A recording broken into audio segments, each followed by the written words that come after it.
All right, let's continue our series, America Collects, and we're going to be looking at the Frick Collection. Internationally recognized as a premier museum and research center, the Frick, as it's known, is distinguished for its old master paintings and outstanding examples of European sculpture and decorative arts. The collection originated with this man, Henry Clay Frick, who bequeathed his home, paintings, sculptures, and decorative arts to the public for their enjoyment. The institution's holdings, which encompass masterworks from the Renaissance through the 19th century, have expanded over the decades, more than doubling in size since the opening of the museum in 1935. But I'd like to begin with a little biography about Henry Clay Frick, in case you're not too familiar with him. Henry was born on December 19th, 1849, in West Overton, a rural community near Pittsburgh, Pennsylvania. He was raised in this home, and most of the biographies I encountered described his family as of, quote, relatively modest Mennonite stock. Take a look at this home. Relatively modest Mennonite stock. His father was a farmer, his mother the daughter of a flour merchant and a whiskey distiller.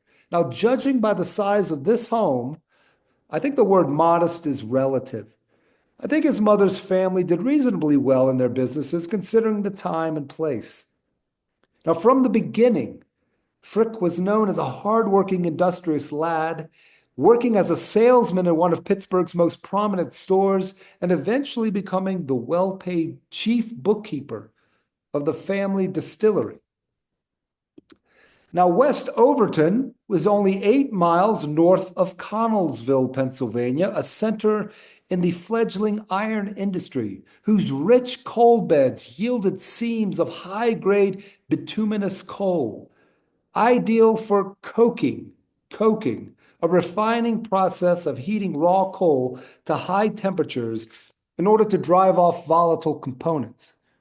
In March 1871, Frick, in partnership with a cousin, invested family money to acquire low-priced coking fields and built 50 coke ovens.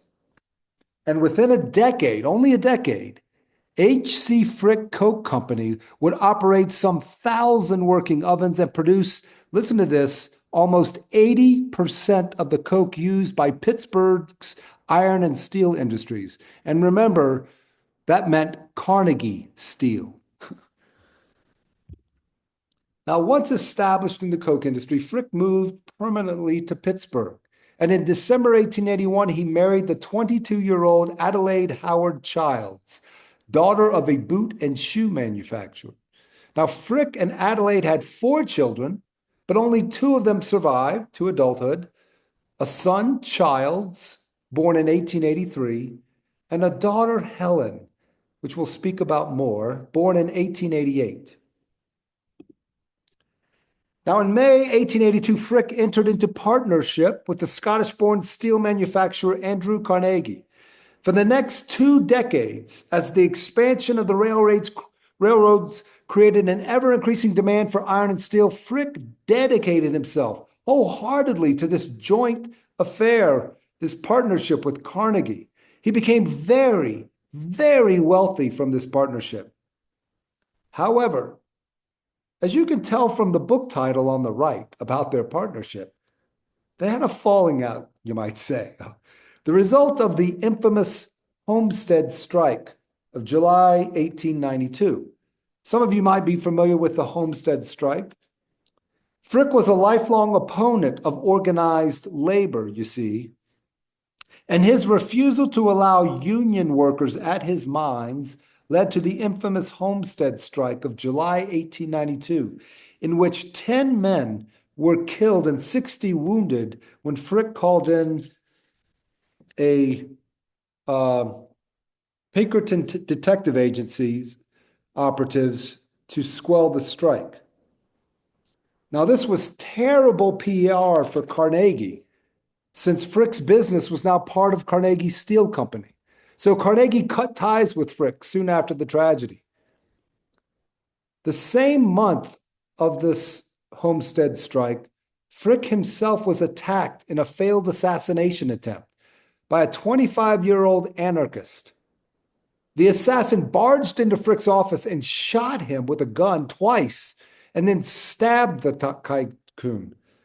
Miraculously, stabbed once, shot twice, he not only survived, but that very same day, he cabled his mother and Carnegie saying he had been shot twice, but he was doing just fine. Having left Carnegie's company, though, Frick moved from Pittsburgh to New York City, and in 1901 became one of the directors of J.P. Morgan's newly incorporated United States Steel Corporation. His official biographer noted that Frick became the largest individual railway stockholder in the entire world at this time. Now, this is very ironic. Frick, essentially fired by Carnegie, then Morgan buys Carnegie Steel Company and hires Frick to run it. Frick used that wealth to amass an amazing art collection, but he started quite modestly. This is his first documented purchase, a landscape from American Hudson River School artist George Hetzel. Have you heard of George Hetzel? Not exactly a well-known artist. I think it's a quality work, though. Now, unlike Morgan, Frick bought contemporary art of his time and bought American works, at least he did in the beginning.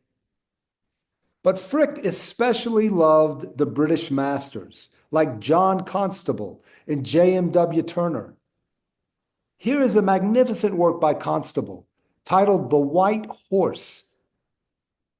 Now, keep in mind, such works express not only the tastes of the collector, but the collector's values, the collector's perspective on life and the world.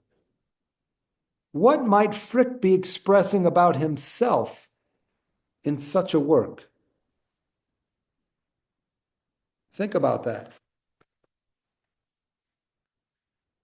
All right, let's move on to a J.M.W. Turner that is in the Frick collection. In this work, Turner focuses on the vibrant energy of the town, filled with glowing sunlight and hundreds of figures engaged in lively activities. Now, the French subtitle Turner assigned to the painting, Changement de domicile, means change of home address. It may refer to that couple on the right who appear to be loading or unloading objects from boats. It is believed that Frick purchased this not long after he moved from Pittsburgh to New York City. So that may be what drew Frick to purchase this work. Now, if you ever visit the Frick Museum, you will notice that there are an inordinate number of portraits. Frick liked portraits. He saw them as visual biographies that inspired him. And interestingly, he particularly felt inspired by artists. Franz Snyder, the portrait on the left, was an artist. Perhaps Frick had a hidden artist within himself.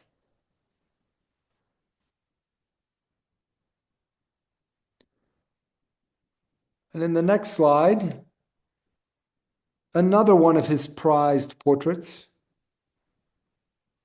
You see, Frick was drawn to greatness, whether it was in science, industry, or the arts, particularly in the arts.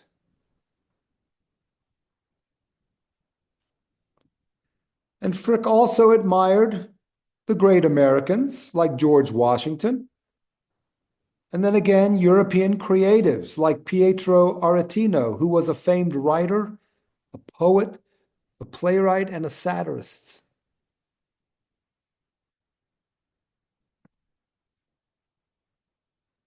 In his collection, Frick only wanted the best and sought out signature works by the old masters like Johannes Vermeer. Frick plans all along while he's collecting to leave his magnificent collection for the benefit of the public. That is also guiding his decisions. He wants to, like J.P. Morgan did, wants to enculturate America, lift it up to the level of Europe as far as culture is concerned. And so in 1913, construction began on Henry Frick's New York mansion on Fifth Avenue between 70th and 71st Streets.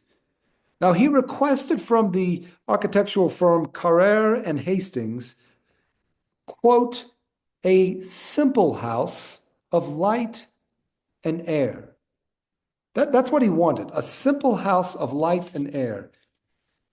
Here is what the house looked like after construction completed. A simple house of light and air, right? The firm designed the house, though, to accommodate Frick's paintings and other art objects. The home at the time, this is 1913, it did cost actually around $5 million. I don't know what that is in today's dollars, but it's an extraordinary sum. Even the earliest plans for the residence take into account Frick's intention to leave his house and his art collection to the public. Frick even changed the arrangements of the rooms as he acquired new works to fill the house.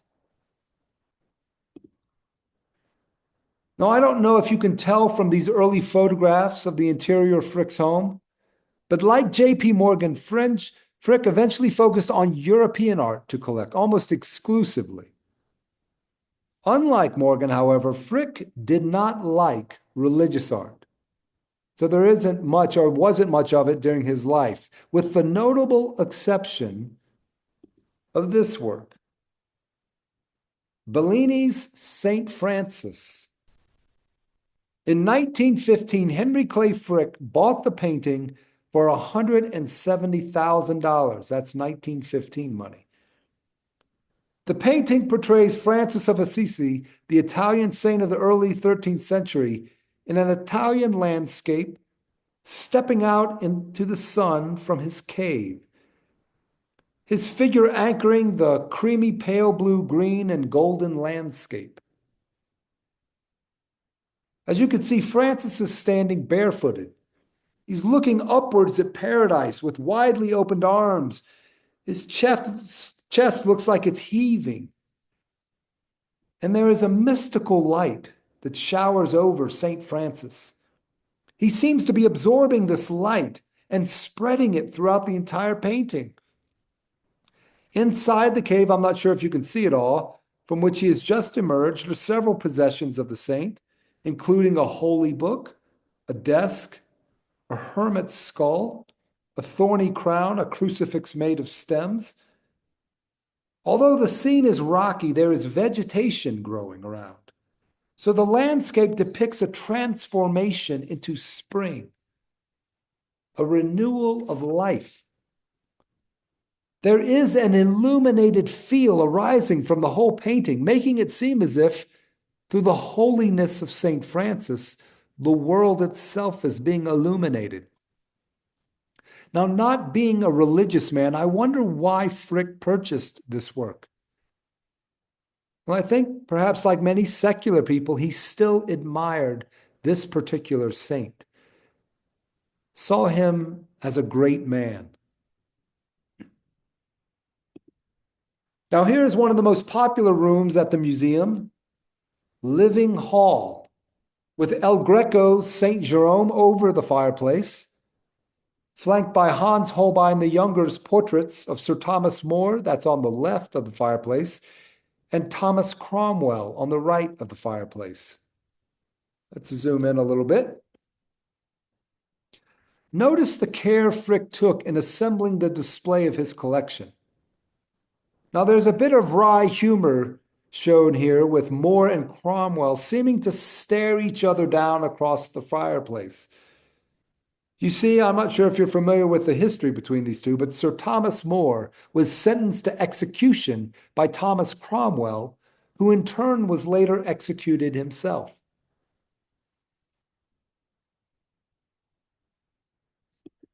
And all the while with a Christian saint wearing an expression of, as I see it, grave disapproval, presiding over this tragic farce.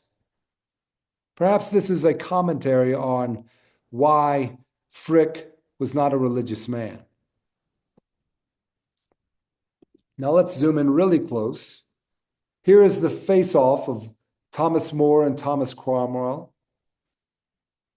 Not only Frick, but the artist himself, Hans Holbein the Younger. I think the artist knew himself what he was doing. Painted only 5 years apart, Holbein must have imagined these portraits one day together. And Frick made it possible.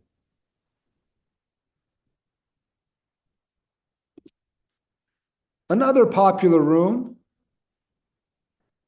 is the Fragonard room at the Frick collection. It came directly from J.P. Morgan's estate, and it contains the Rococo painting series, The Progress of Love. Joseph Devine brokered the deal for around $1.25 million. That's how much it cost Frick to buy it. But Devine made nothing on it. The sale was at cost, if you can believe that. But Devine knew he would make plenty of money from Frick going forward if he got him this great deal. Now, the Progress of Love series began at the direction of Louis XV's mistress, this woman, Madame du Barry, and her architect. They requested artist Jean-Honoré Fragonard execute a cycle of 4 canvases. The original 4 paintings are titled The Pursuit, The Meeting, The Lover Crowned, and Love Letters. They were intended to hang in a music pavilion on the grounds of du Barry's chateau in the village of Louveciennes, about 10 miles west of Paris. However, Madame du Barry, if you can believe this, rejected them. The reasons are unknown. The paintings were returned to the artist who stored them at the Louvre for about 20 years. The works, though, eventually made their way to London, where J.P. Morgan bought them, and then through the dealer Joseph Devine, they were sold to Henry Clay Frick. Let's take a look at them. In The Pursuit, the first in the series, 3 very attractive young ladies in light-colored silk dresses are enjoying an afternoon in a lavish park. A handsome young man suddenly appears from behind a pillar, which supports a profusion of roses and topped by a large urn with palm branches in it. With proper courtly grace, he sweeps off his hat and bows, offering the young woman a single pink rose, the symbol of first love. Raising her arms in a moment of surprise, she tries to run away. She doesn't look like she's trying very hard to run away, to me, in my eyes. A fountain at the top right corner of the painting sports 2 cupids. Do you see them? Sitting on a dolphin, watching the event. I think they are wondering if they should get involved at this point. Now to the second painting in the series. In the meeting, the beautiful young lady, alone in another part of the garden, awaits her new lover for a secret rendezvous. She looks cautiously to her left to make sure no one is near as her lover climbs over the wall. They are surrounded by clusters of roses now, the flowers of love, growing in gardens and pots. A large marble statue of Venus and Cupid stands above them. Venus's pose, to me at least, suggests she's also on the lookout, making sure their meeting is not interrupted.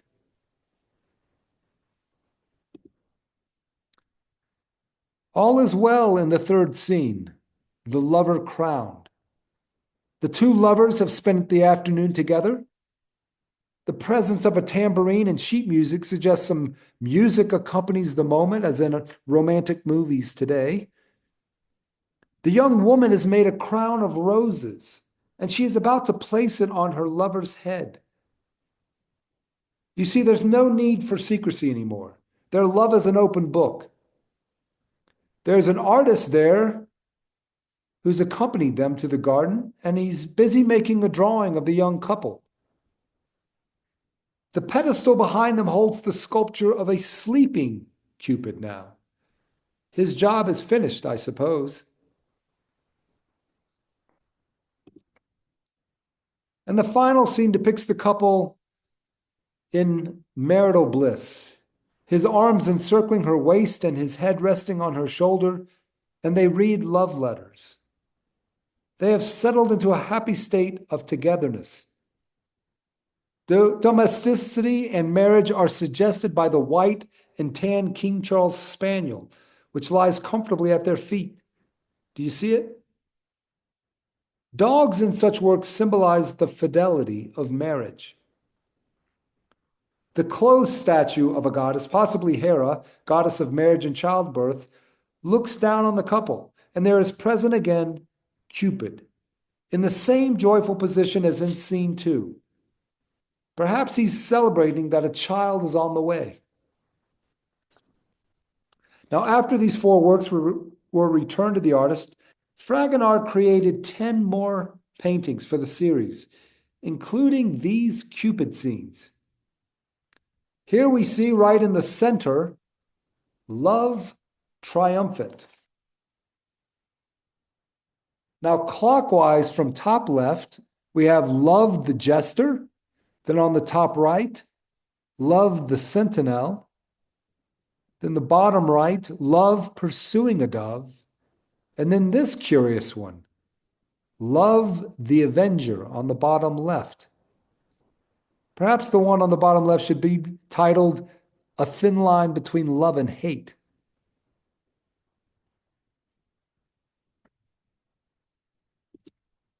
Now, when Henry died in 1919, the torch for leading the museum forward was given to his daughter, Helen. She received the bulk of Henry Frick's inheritance. She used it to build up the collection, initially focusing on Renaissance works with religious subjects that the Frick is actually known for today. From an early age, Helen Clay Frick expressed an interest in art, and she created an early 2-volume catalog of her father's collection. She traveled abroad frequently with her family and maintained diaries with several of these trips, noting in them visits to galleries, museums, historical sites, taking detailed notes. Now, Henry's son, Childs, inherited only about 1/10 of what Helen received. But he used his inheritance to receive a first-class education, and he became a paleontologist.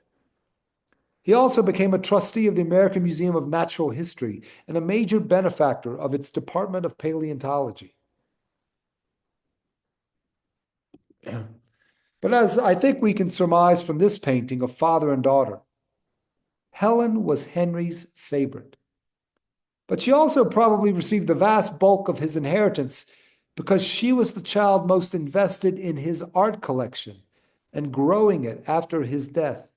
And that seems to be the legacy he wanted to leave. Now, Helen is largely responsible for the Frick's impressive holdings of early Italian Renaissance art. The works of Italian painter Cimabue are not only beautiful, but historically significant because they mark the beginning of the transition from Byzantine style to the Renaissance.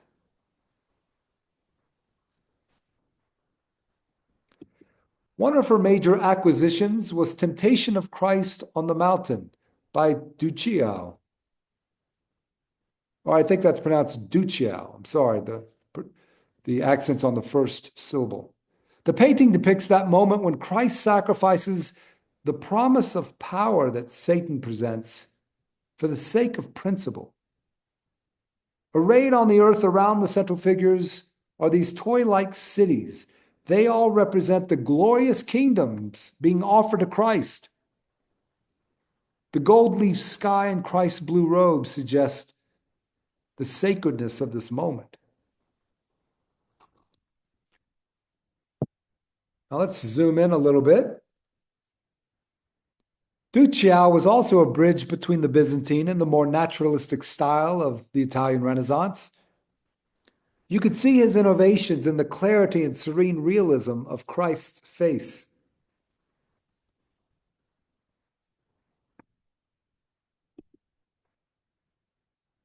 But Satan, I believe, clearly is the star of the show in this work.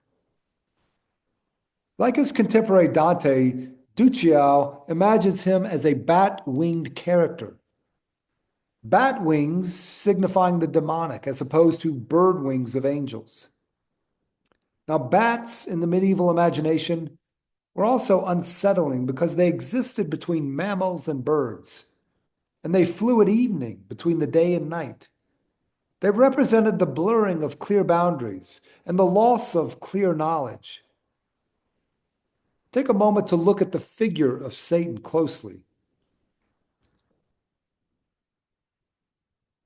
Satan's murky and unresolved features contrast sharply with the more clearly defined, radiant features of Jesus, symbolizing the drama of moral confusion versus moral clarity.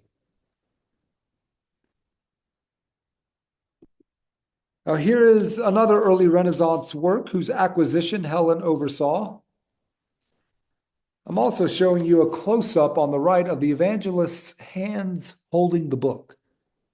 Notice those hands. They appear to be slightly illuminated, even though the light is coming from the upper right.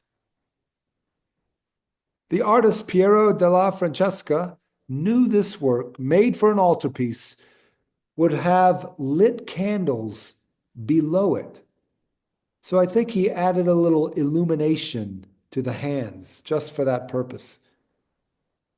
Helen Clay Frick competed fiercely for such works on the rare occasions they came to market.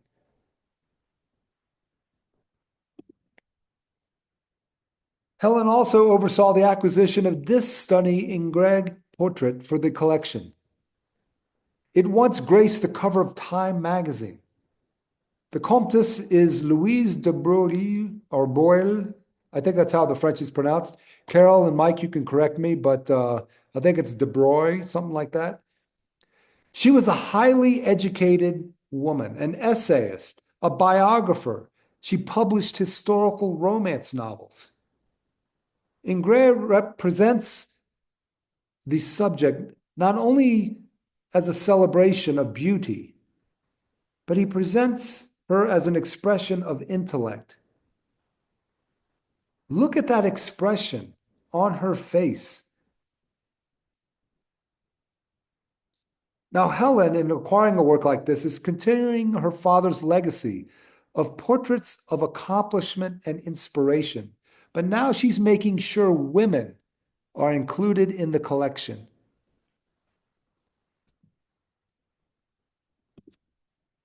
Now, Helen never married, nor did she have any children, which, of course, has led to many armchair psychoanalysts wondering if she was only in love with her father, and thus no man was capable of filling his shoes in her life.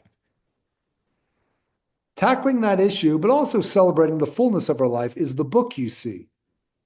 So if you want to know more about Helen, check out this biographical work, Helen Clay Frick, Bittersweet Heiress, by Martha Frick, Symington Sanger. It also contains many images of the work she is largely responsible for bringing into the Frick collection. Now, here is how the Frick will look as it reopens. This is an artist's rendering, of course, but most of the changes are inside. And in case you want to explore further, there are numerous books out on the collection. And the one on the left is being released in March of this year, especially to celebrate the reopening of the Frick home in April of this year. The Fricks Collect, An American Family and the Evolution of Taste in the Gilded Age by Ian Wardropper. I'll give you a moment to look at the titles of these in case you want to order them on Amazon.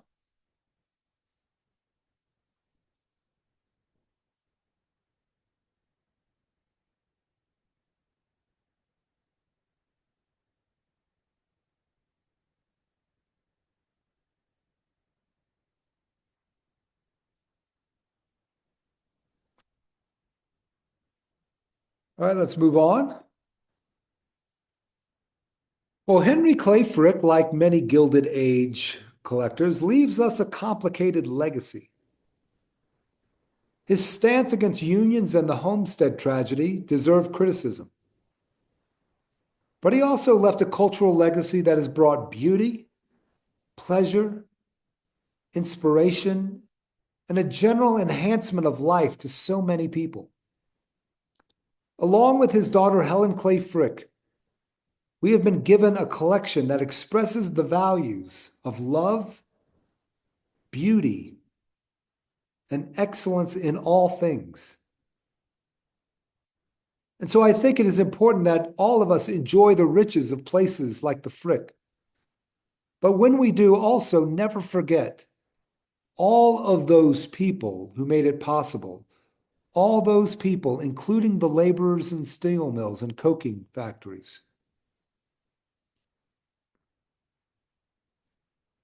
And with that, I'll open it up. How many of you are inspired now to see the Frick collection? And what do you think of Mr. Henry Clay Frick and his daughter Helen? The floor is now open. I'd love to hear your comments. And if you have any questions, please offer them as well. And if you need me to move to a particular slide, I'll do that. All right, the floor is open. Don't be shy.